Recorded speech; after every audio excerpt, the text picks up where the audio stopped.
మేమందరం పండికినాం 4 గంటలకు వచ్చినట్టు తెలియదు ఎడైతే తెల్ల తీసుకున్నారు మేము పండికినాం 6 పోయినాం సార్లు వచ్చినావా మాకు తెలిసి ఫోన్ చేస్తారు ఓర్లేస్లో ఫోన్ చేస్తారు కానీ కాకపోతే మేము ఉంటాము ఏం కాకపోతే కానీ 4 గంటలకు వచ్చినాక మేము అందరం పండికి 4 పోయినాం తెలియదు వచ్చి పిన్ని మొత్తం వదిలేసి వెళ్ళిపోయినారు అంటే వదిలిపెట్టి అప్పురం వదిలిపెట్టినా అయిపోతుండే ఏదో అలా వదిలిపెట్టలేరు మనిషి పిల్లలు వదిలిపెట్టినా అయిపోతుండే పిన్నిగానే వచ్చి వదిలిపెట్టి అమ్మ వెళ్ళిపోయిన దిగపడతాయి చేస్తానే ఇప్పుడు వెళ్ళిపోయారు వాళ్ళు.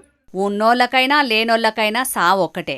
ఉన్నోళ్లకు ఉన్నతమైన సావు రాదు, లేనోళ్లకు లేకిడి సావు రాదు. కొమ్ములు తిరిగిన ఉద్దండులు కూడా దిక్కులేని మరణం పొందిర్రని చెప్తుంటారు చరిత్రలా. కానీ ఎందుకోనుల్లా సావు ముచ్చటకు రాగానే లేనోళ్లను అస్సలు పట్టించుకోరెవ్వలు కూడా. ఇగో ఈడో 108 వాహనం నడిపేటి డ్రైవర్ అన్న కూడా అట్లనే చేసిండు. జీవిడిచిన ముసలమ్మను నట్ట నడవ అడవిలిడిచిపెట్టిండట. వాని కండ్లు కాకులు వడవా అగ చూడుండ్రి. వీళ్ళని చూస్తే కొంచెమన్నా కనికరం కలగలేదో వానికి. నాగర్ కర్నూలు జిల్లా అమరాబాద్ మండలం ఈర్లపెంటలుండే చెంచు కుటుంబం అట వీళ్ళది. పాపం నిరుపేదలు. ఇసొంటోళ్లకు ఉపకారం చేసి పుణ్యం కట్టుకోవాలి గాని అడవి నడివిట్లు ఇచ్చి పెడతాడా? చేతులకు జట్టలు ఊట్ట. జీవిడిచిన ఆమె పేరు గురువమ్మటుల్లా.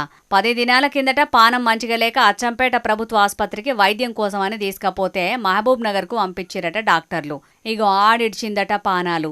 లెక్కకైతే 108 వాహనాలు జీవిడిచిన వాళ్ళని తీసుకపోరు గాని మరి ఎట్లెట్లా తీసుకపోయిరో తెలియదు గాని తీసుకపోయిర్రు. కానీ తీసుకపోయిన డ్రైవర్ ఇంటి దాకా తీసుకపోవద్దా? ఇగో ఈడ పహారాబాద్ చౌరస్తాల ఇడిచిపెట్టి వీకిండట.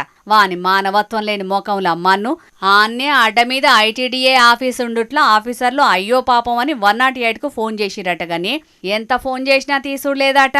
ఇక ఆఖరుకు ఆటో కిరాయి మాట్లాడుకొని శవాన్ని ఆటో లెక్కించుకొని పోయిర్రు ఇంటోళ్ళు. ఎంత పాపం ఉన్నది చూడురుల్లా. ఇదే ఏ లీడర్ ఇంటోళ్ళు అయితే గిట్లనే చేస్తారా? ఎంత అన్యాయం ఉల్లా. నీ అన్యాయం పాడువాడా.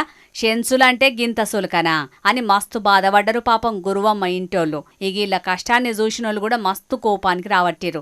ఓ దిక్కు ఇంటోళ్ళు జీవిడిచిన బాధలుంటే ఇంకో దిక్కు ఎట్లా తీసుకుపోవాలన్నా తెలవని అమాయక స్థితిలున్న గిరిజనులకు ఈ మాత్రం కూడా సాయం చెయ్యని ఈ ప్రభుత్వాలు ఉండేందుకు లేకేందుకు అని పొట్టు అరుచుకుంటారు కొందరు ఈ ముచ్చట తెలిసిన మానవతావాదులు.